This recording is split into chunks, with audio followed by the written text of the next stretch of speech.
সবাই ভিডিওটা দেখবেন, সবাই ভিডিওটা দেখবেন, ওই জমিতে কাম করতে হবে, সবাই দোয়া করবেন। কষ্ট দেখা আমার বিলের ভয়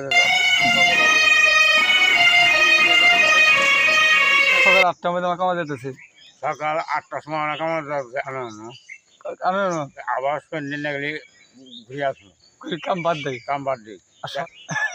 হ্যাঁ, এই যে বউ পেলানো ফেলাচ্ছি গরু খাচ্ছি না নাকি আবার চারি গাড়ি জান লাগে বউ গুলো তো এবেই খালি একসঙ্গে ঝগড়া করলে বলে সবই জোড়া হয় খুব সব ভবন আছি আপনারা সবাই দোয়া করবেন।